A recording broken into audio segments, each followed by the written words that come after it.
Вот. Ножик вот так выглядит. Грубо. Если грубо так написать, вот так выглядит. И тут у нас идет дол. Тогда он будет выглядеть вот так. Так. А все другие ножи вот такие. Режущая кромка у них вот такая. Клинообразная. А вот половина клина. Как видите. Вот. Когда точим, поправляем якутский нож, мы должны делать первое.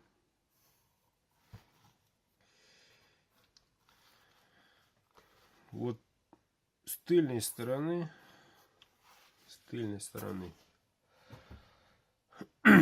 в зависимости, ну, по-вашему, как рука лежит, по градусу, надо, неважно как, на себя или от себя, неважно,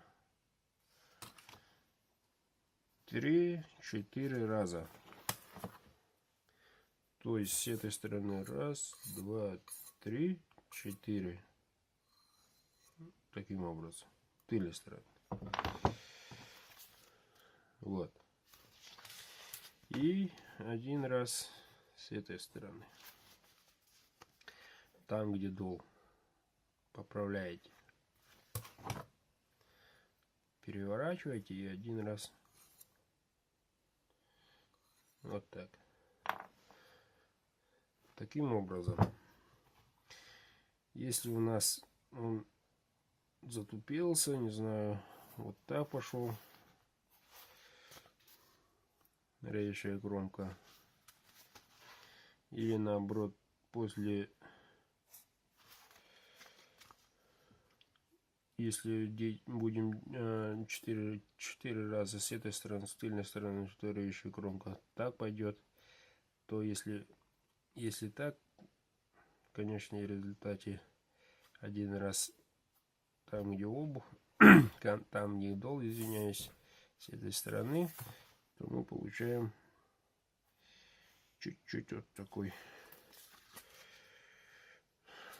вот результат. Вот такой. Благодаря такому нужно тут пощупать.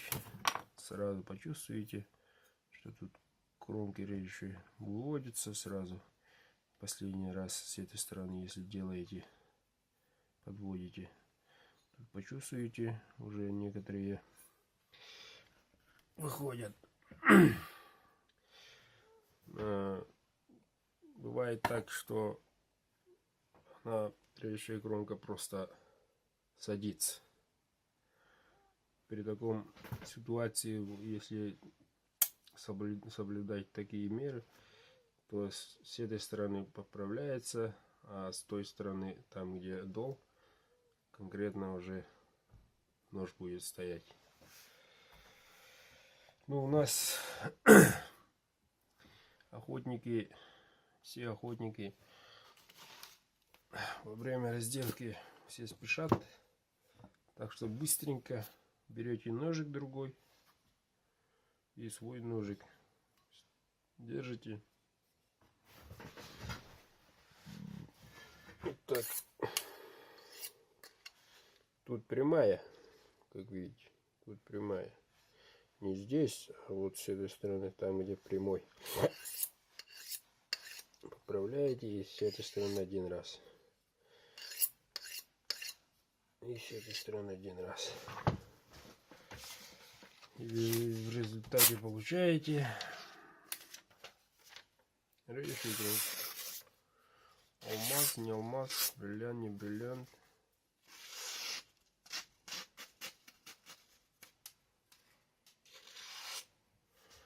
Музыка. Вот и все. Нет тут никакого спора. Не надо там это и попридумывать. И это самое я не придумал. Это уже технология, отточенная веками. предками. И такую технологию. Да, есть некоторые изменения, и да, есть чуть-чуть нюансы. Тут каждый мастер по-своему точит, и есть такое. Но в основном теория-то одна. Так что вот ответы на ваши вопросы.